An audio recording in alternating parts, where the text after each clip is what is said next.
Water safety. You need to learn how to swim, wear your life jacket, take a boating safety class. If you're ever going to go out there and actually buy a boat, a jet ski, or something else that's going to go in the water that's motorized, you're going to need to know certain skills about how to operate that boat. So a motor safety class, boating safety class is very, very important. And of course, anytime you get in the water, you want to know how to swim. You always want to wear a life jacket just in case, because you know you can get tired if you know how to swim. So it's very important to be safe. All right. So how much do you know about water safety? All right. So let's ask some questions. Who must take boater education? A, anyone born on or after September 1st, 1993. B, persons 13 to 17 years old. C, persons 12 years old. Or D, everyone. Anyone born on or after September 1st, 1993 must take a boater education course in order to be a motorized operator out there on the water. All right. Texas law requires that personal watercraft must wear a life jacket. True or false? I think the answer is obvious. True. What is the purpose of ignition safety switch lanyard, also called a kill switch, on a personal watercraft or a powerboat? A, to keep a throwable PFD from falling overboard. B, to keep the operator from falling overboard. C, to secure the personal watercraft to its trailer to prevent theft. Or D, to shut off the engine if the operator falls off or goes overboard. And of course, if you fall off your jet ski or off your boat, once you go flying into the water, that lanyard is going to be connected to that ignition switch. That key is going to come out and it's going to turn off the motor so it doesn't run away from you. All right, so by law, life jackets must be worn by who? A, Coast Guard approved. B, in good service, by law, life jackets must be, and of course, Coast Guard approved, in good service workable condition, readily accessible, and of course all the above, and I think it's all the above. All right, what factors increase the risk of drowning? A, lack of swimming ability. B, weather. C, lack of supervision. Or D, all the above. All right, it's going to be lack of swimming ability and lack of supervision. Okay, weather is very it could be anything. Sunny weather, that doesn't necessarily mean you're going to drown. All right, never happens. Now, this is a video by the Texas Parks and Wildlife of Texas, so it's very good. We're going to watch it real quick, learn as much as we can.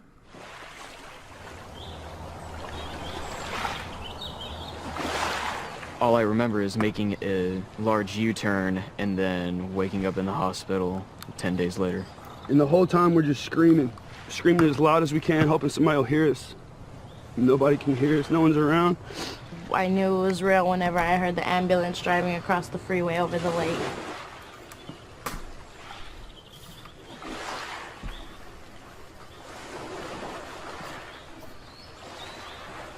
It was supposed to be Bobby and two of his friends, Cedric and John, and Cedric followed us in his car to the lake. Me, Bobby, and Cedric, we're saying that go for a little swim a little further out.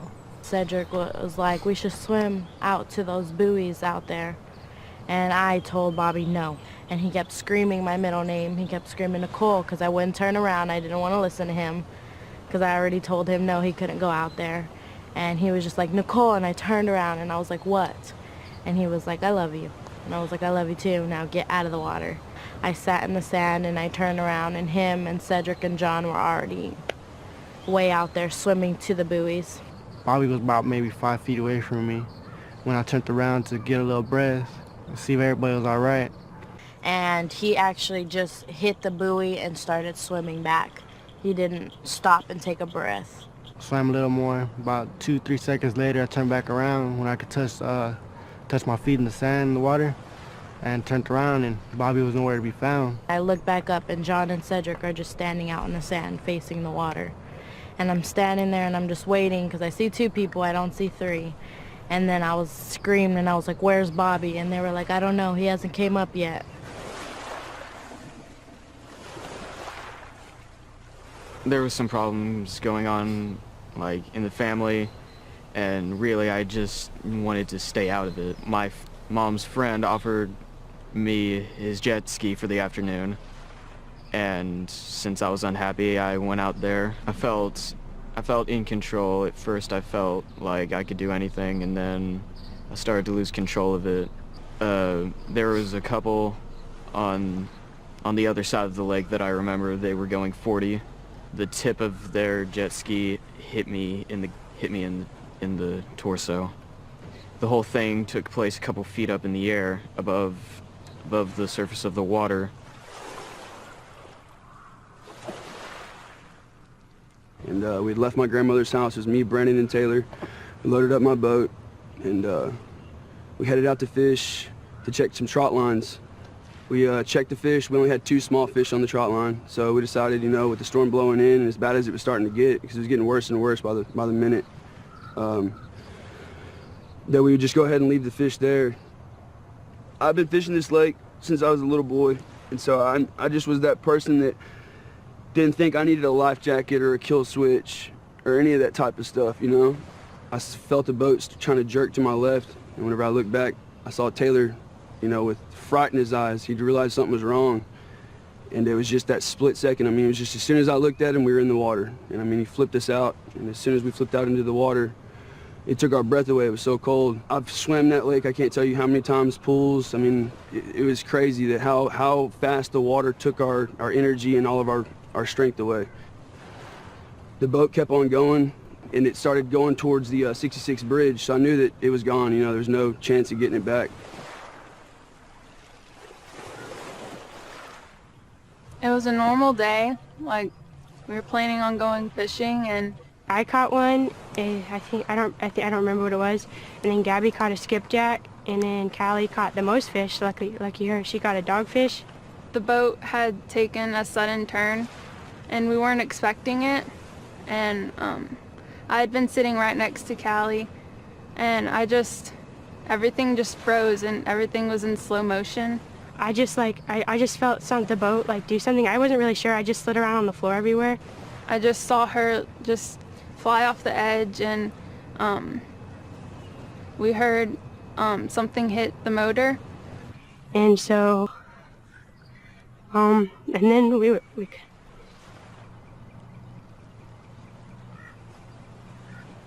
We were all wearing life jackets, because if not, I definitely would, without a doubt, would have drowned.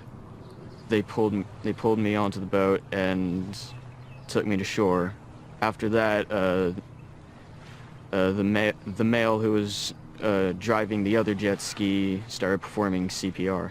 Brandon started kind of getting away from us, and I just remember Taylor and me looking at each other and knowing we'd really messed up.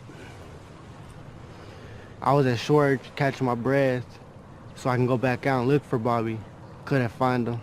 After 20 minutes, stayed out the water, and police officer showed up. We saw her float to the top. I really thought when she came up, she maybe had just knocked the breath out of her or something, like she was just passed out. And then we saw our wounds, and it looked really bad from there. And that's when we started panicking, and we pulled her up over the side of the boat, and we laid her down.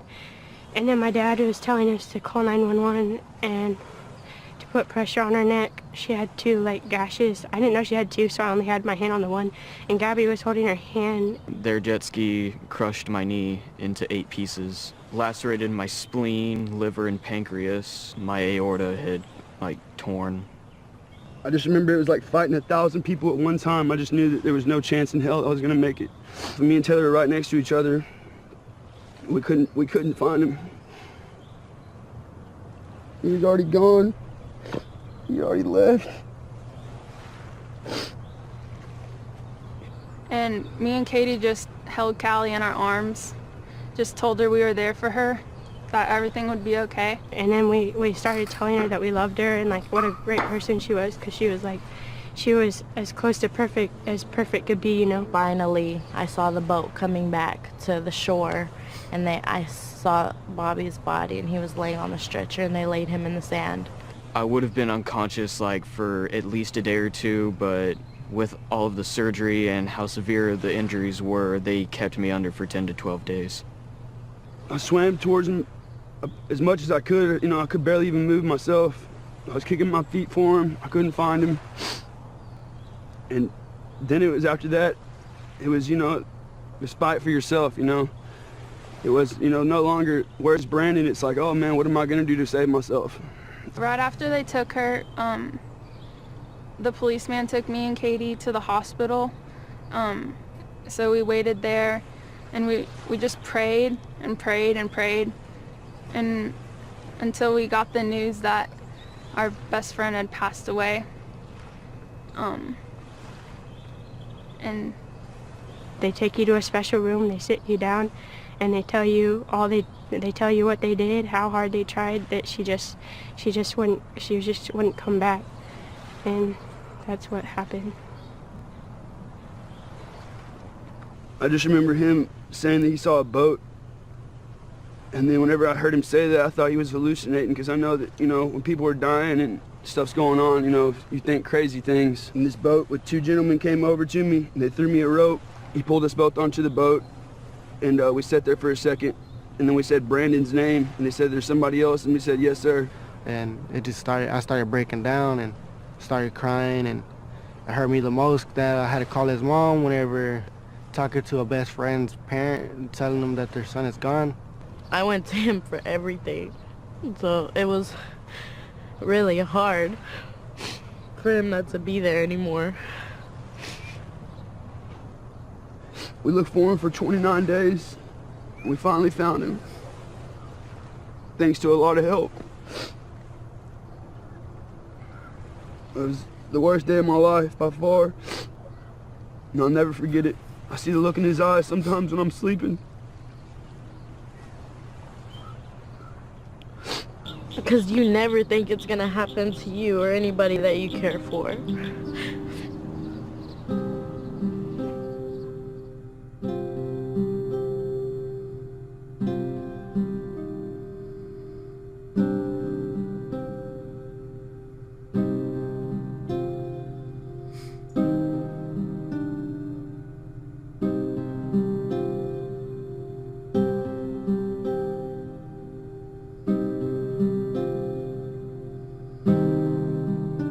Never go beyond your limits because you're on the water. wear a life jacket. Please, for you and your family's sake, use a kill switch.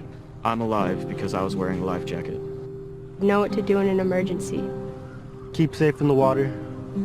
Don't give in to peer pressure. Use a life jacket. Take a boater safety course. It can save your life.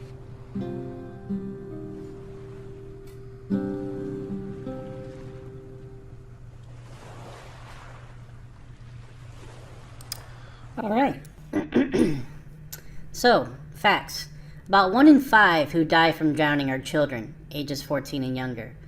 For every child who dies from drowning, another 5 injuries that send them to the emergency room. Over 50% of drowning victims treated in emergency rooms require hospitalization or further care, compared to hospitalization rate of 6% for all other unintentional injuries. Facts. There are more than 625,000 registered boats in Texas, ranking 6th in the nation. Canoes and kayaks are not registered in Texas. 1 out of 6 Texans, or 4,360,000, participate in motor boating activities every year. In Texas, there was a dramatic decrease in boating-related fatalities from a high of 61 in 2008 to 27 in 2010 and 2012. Non-fatal drowning injuries can cause severe brain damage. Factors that increase risk.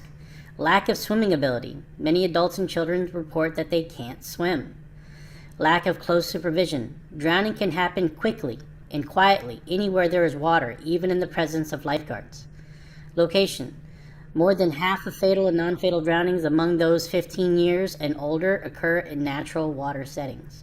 A natural water setting is a lake, river, ocean. Factors that increase risk.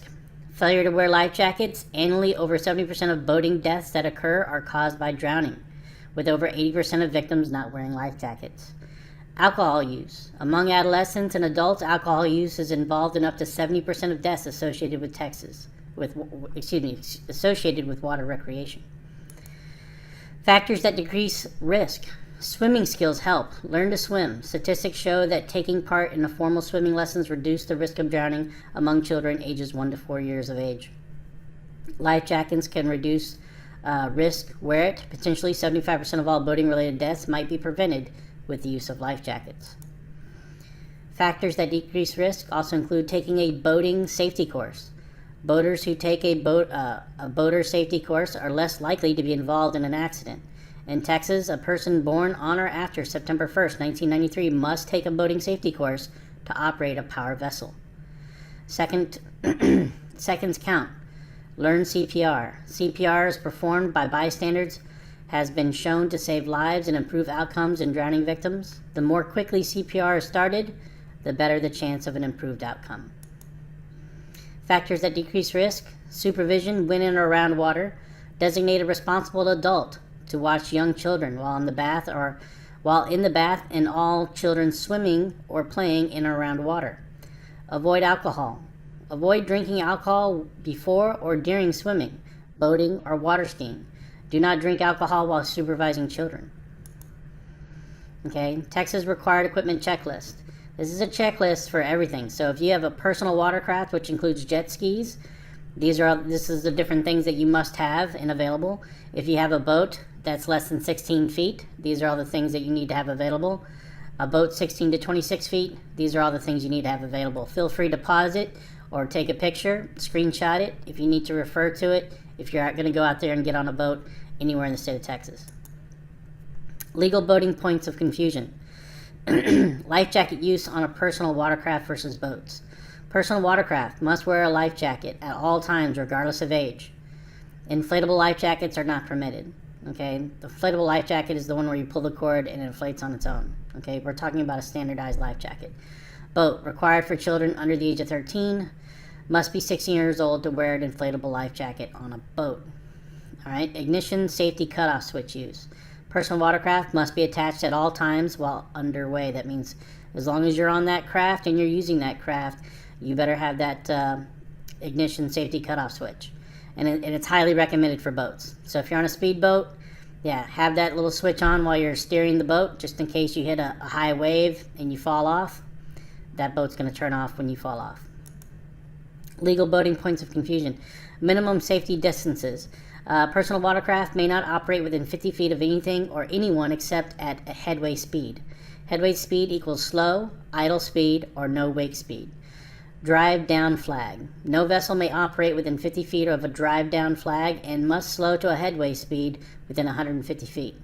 Homeland Security restrictions. Do not approach within 100 yards of any U.S. naval vessel and slow to headway speed within 500 yards. Legal boating points of confusion. Legal operating hours for personal watercraft, jet skis, and towable water sports. Personal watercraft operation from sunrise to sunset. So that means you cannot be out there on the water in a personal watercraft if the sun has set or before sunrise. Towable water sports, half hour before sunrise, half hour after sunset. All right, personal watercrafts may never operate at night, even if equipped with running lights. Boat registration. Once a vessel is equipped with any form of mechanical propulsion, it must be registered with the state of Texas. Okay, water safety questions. Okay, among adolescents and adults, alcohol use is involved in up to 70% of deaths associated with water recreation activities. And the answer is true. 1 in 5 people who die from drowning are children 14 and younger. The answer is true. More than half of fatal and non-fatal drownings among those 15 years of age and older occurred in bathtubs. False. Swimming with a friend or family member in close supervision of children are factors that reduce the risk of drowning. True. A personal watercraft is required to have which of these on board? There may be more than one correct answer. A, navigation lights. B, distress signals. C, whistle. D, certificate of number. And the answer is whistle and certificate of number. All right, these are great resources you could actually look into. When you're done watching this video, feel free to go to any number of these resources, take a look at water safety. It'll help you increase your safety in the future, especially if you're going to get out there on the open water. All right, so remember water safety.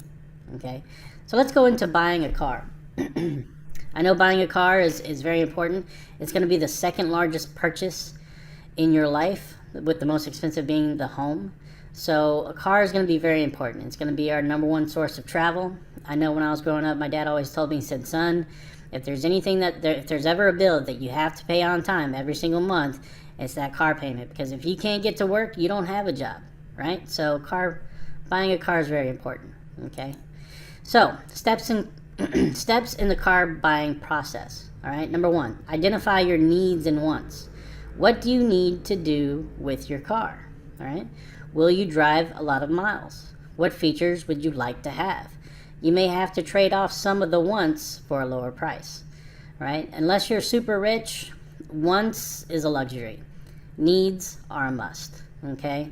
So when you're out there buying that car, focus more on what you need than what you really want. Because if you try to go for what you want and you can't afford it, you're going to find yourself with no car. All right, 2, determine what you can afford. General guidelines. Monthly payments should be no more than 20% of money left over after paying regular monthly expenses. That means rent, utilities, credit card payments, etc. Or you can utilize the 2010 rule. Total debt monthly payments should not be more than 10% of your monthly net income. So if you bring in $3,000 a month, then your total debt per month shouldn't be more than 10%, $300 a month. So that's a good rule of thumb. All right, cost of maintenance of car. You got gas, you got oil, etc. You got insurance. All these things are going to be on top of what you already pay for your vehicle. So if you pay your car payment, well, you're also going to have to pay for maintenance, and you're also going to have to pay that insurance premium. So there's more than just your car payment when buying a car. All right, identify and research your choices. Compare features of the models against the list of wants and needs. Compare models with the same options. List pros and cons of each model. When I went out there and bought a car, for me, it was all about fuel economy and saving me money, right? So that means I want something that's going to last me a long time, that's going to have very good ratings when it comes to, repairs and things of that nature. How reliable is the car going to be? And then, of course, what is the, the fuel mileage for in city, right? So when I take all that into account, in the long run, it's going to save me a lot of money, and it's going to give me a good, reliable car, right? So decide whether to buy new or used. Cost is a major factor in this decision. New car loses much of its market value as soon as it's purchased. A used car may need more repairs. So you got to list the pros and cons of each. All right, you want to get credit pre-approval, right? So if you're out there buying a car, go ahead and get pre-approved for purchasing a car before you actually start buying the car. That way you know what you can afford. And there's no games in terms of, you go into a lot and you see something you really want and you're not sure whether or not you can afford it. Well, by doing this first, you actually go into a lot knowing exactly what you can afford and what you're looking for, so that way it makes things easier, it makes the process go a lot quicker. All right, research insurance rates, okay?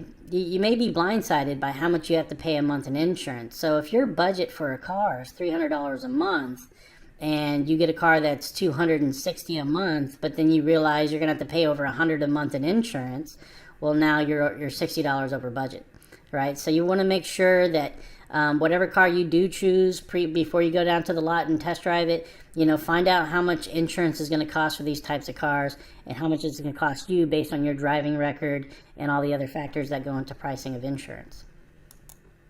All right, so search for available vehicles. Great place to search is newspaper ads. On the internet, you got Craigslist, AutoTrader, Cars.com, dealers' websites. List cars that meet your specifications, features, and prices. Okay, it's always a good idea to go ahead and shop online first to see what prices are, so that way you're not blindsided when you go to the dealership. All right, you want to test drive each vehicle. All right, so compare riding, handling, braking, features, and cost. Try all the features. Look for rust and mismatched paint, which could indicate the car has been in an accident. All right, check the history of a used vehicle. Each vehicle has a unique VIN number, vehicle identification number, that identifies the car. The VIN is on the dashboard in front of the driver and in all the vehicle documents. Request a Carfax report from the previous owner. So if you go to a dealership and you're buying a new car, a used car, go ahead and ask for the Carfax on that particular car, so you know exactly what type of shape that of the car you're getting. What major repairs have been done? Has it been flooded? Has it been involved in major accidents? And maybe even its maintenance history. All right, so you want to get the vehicle checked mechanically, especially if it's a used car. Okay, have the car checked by a mechanic that you trust. Okay, vehicle emissions test to verify that a vehicle meets the minimum clean air standards and safety inspections. Because if you just go out there and buy a car and you don't have a mechanic look at it first, and then you go ahead and pay all that money for it, and then you try to go get it inspected so you could register the vehicle, and they tell you it fails inspection, and now you have a lot of major repairs in order for it to be even registered, you're going to find yourself pretty upset. So you want to take these steps before you give them the money, right? Go ahead and have a mechanic, and if it's somebody at a, let's say it's at a house, there's mobile mechanics. You can call up a mobile mechanic, he'll come out there and he'll do a 60-port inspection on the vehicle to make sure that the vehicle is, well, he'll let you know anything that may be wrong with it and whether or not it's something that may or may not pass inspection. All right, determine a fair price. All right, new car sticker price, or MSRP, is called a manufacturer suggested retail price. Never pay the MSRP. Everything is negotiable when it comes to cars. So when you go to a car dealership, you can negotiate literally on almost anything that you buy there. Okay, so always learn negotiating tactics. All right, invoice price the dealer paid for the car. That's what you want to find out. How much did the dealer pay for that vehicle? So that way you know exactly how much room you have to play with when it comes to negotiating. All right, subtract any destination charges. Make sure you understand and look up any charges that do not sound right. Okay. All right, so negotiate the price. Stick to the facts. Negotiate the price of the new car separately from the price of your trade-in.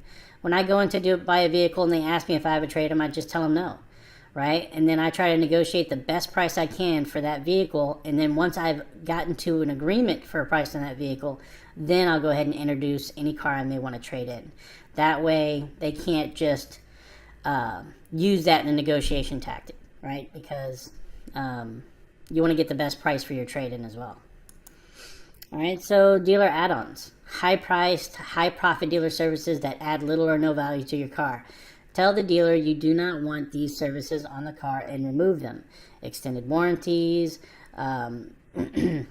rust proofing, car alarms, fabric protection, gap insurance, VIN etching, things of that nature, low jack.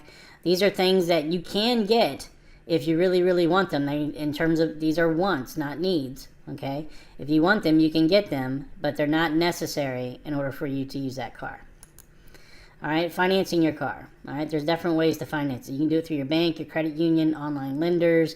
You can compare rates and terms. Usually when it comes to vehicles, it's easy to get a 0% rate these days, but you shouldn't be going anywhere more than 3%. If you got good credit, no more than 3%. If you're paying above 3% here in 2020, it's because you have bad credit. So shop around for a better interest rate. Trust me. Some little dealerships may want to charge you 20%. You don't want to buy a car on 20% interest. Trust me. It's not going to be worth it. You're going to end up paying 2 to 3 times the amount of what the car is worth. Okay. So car dealers, they may offer better terms on particular models and at particular times of the year, sponsored by manufacturers or their financing agencies. Okay, 0% financing, $4,500 off MSRP, things of that nature. These are things that get you into the door, right? Leasing a car. Is it a written agreement that allows use of the car for a specific time period and a monthly payment? Okay, so this is an option of the people who constantly have to trade in their cars every 3 years. If you're that kind of person who always needs to upgrade, lease a car instead of buy it.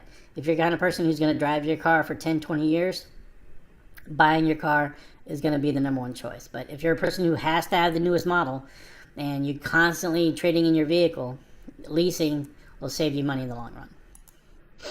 Consumer protection for car buyers. You have the warranty. It states what manufacturer or dealer will do if the car does not perform as it should. You do have limit laws here in Texas for cars needing repairs. A limit is a car with substantial defects that the manufacturer has been unable to fix after repeated attempts. 4 times to fix the same problem in the first year, 12,000 miles. Out of service for at least 30 days in the first year, 12,000 miles. That's what they identify as a limit. All right, FTC used car rule requires used car dealers to inform consumers ahead of purchase about who will be responsible for paying certain repairs if they occur after the sale. Buyer's guide sticker, as is, buyer pays for all repairs. Warranty, dealer pays for some repairs for a specific time. All right, cost of operating a vehicle. Okay, just buying a car is one thing, but operating it has its own cost. So, gas and oil. National average for gas prices is $3.68 per gallon of unleaded fuel. Highest price in 6 years for early summer was $14.45 per mile. That's probably somewhere in California, but not here in Texas. But it could get high, so you definitely want to be careful about fuel economy on your vehicle. All right, and then of course depreciation. Your car loses its value every single day, every single mile that you put on that vehicle becomes it becomes worth less and less. So be aware of that. All right, title, registration, personal property tax, and sales tax. Okay, so when you walk into a dealership and you buy a new car, you have what they call the price of the car, and then you have tax, title, and license. Okay, you got to pay a sales tax on the car. You got to pay a title fee on the car. You got to pay property tax on the car every year for registration. All right, so title. This is the proof of your ownership. Now, if you finance a vehicle, you won't get the title. You won't get the title until the car is fully paid off. Okay. Registration, you have to register your vehicle within the state. Now here it's Texas, right? So whatever county you live in, that county you're going to register with. Now the dealership will usually take care of that for you, but if you buy it from an individual seller, you're going to have to take care of registration. You can do that at the county tax office. You want to pay your license plates and tags, and personal property tax, a tax which is based upon the value of the personal property, and then of course sales tax at the time of purchase. So property tax is what you pay annually. Sales tax is what you pay at purchase. Now, if you do a trade-in at the dealership, you need to make sure you take your license plates from your car that you're trading in off the car, because those are your plates. They belong to you. They identify you. You don't want anybody else using your license plates. Okay, and of course with the dealership, they'll give you what they call a temporary plate until your registration tags come in, which is your license plate. Okay, cost of operating a vehicle. All right, there's maintenance and repairs up to 11% from 2012 based on a 2013 from AAA. That's $4.97 per mile. That seems like a lot. Accessories, window tinting, different wheels, audio system, things of that nature.